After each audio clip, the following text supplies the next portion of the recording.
Now that Dying Light 2 has finally come out after so many years, I thought that it's the perfect time to make a video on Dying Light. Is Dying Light still worth it in 2022? That's what we'll find out today.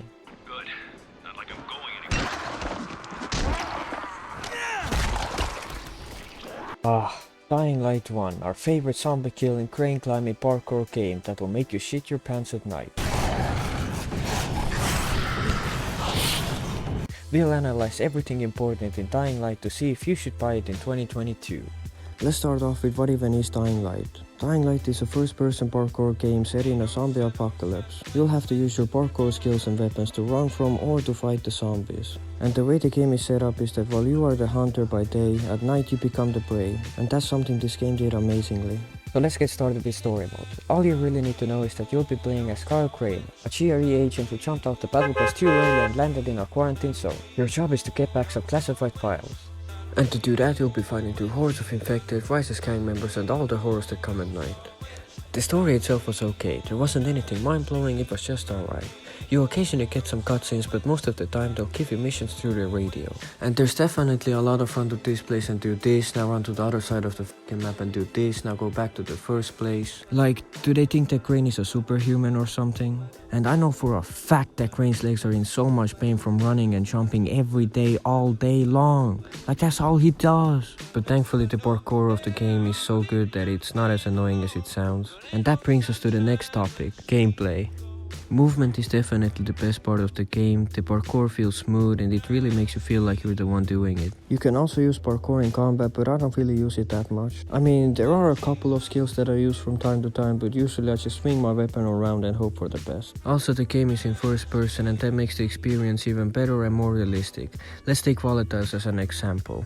In a chase you can almost feel them breathing on your neck and it really makes you feel like as soon as you make that one little mistake they're gonna beat the heck out of you. So Declan definitely did a really good job with movement and the zombies. Also the skill trees in Dying Light are really good. Every single skill that you unlock will be useful in some way and you're always using them. So it feels like it was basic movement that you started with. Like I remember when I made a new account and everything felt off. It was surprising how much I actually used the skills and not having them made it really hard to play. And that's why gameplay is definitely the best part of the game, no buts or ifs about it.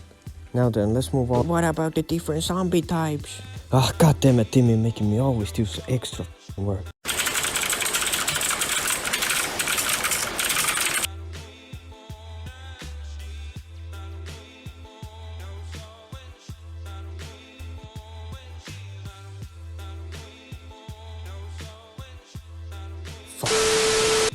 Let's go over every type of zombie. Starting with biters. They're the basic nobodies that no one wants to hang out with, so they just do anything they can to get your attention. Next on the list we have virals.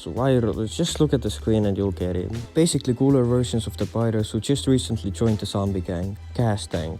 I mean, the name speaks for itself. Just zombies who carry a gas tank with them. Goon, a big boy who wants to keep your meat abounding. Toad, just annoying fat dudes who spit on you. Demolisher. Damn, boy, he's thick! Bomber, I'll be seeing you in hell. Screamer, I mean the name speaks for itself, just zombies who scream.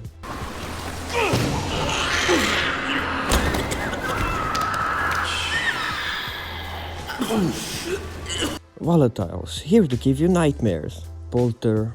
I'm fast as fuck, boy. I don't think you have any idea how fast I really am. Nightwalker, basically a night version of virals. And that's everyone, I hope you're happy, Timmy. Okay, now let's move on to multiplayer.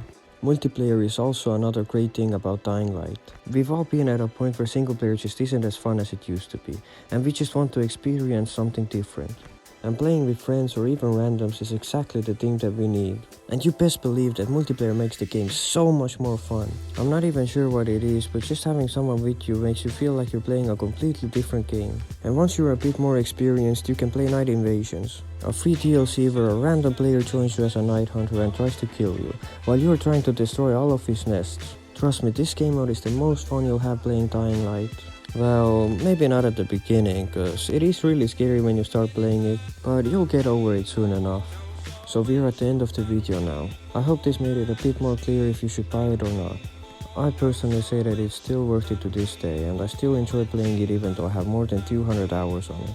Just make sure that you have Beat the Zombie DLC installed, cause that's the best DLC this game has and is for free, so get it now. Make sure to like and subscribe. Also click the video on the left if you wanna see some more Dying Light content.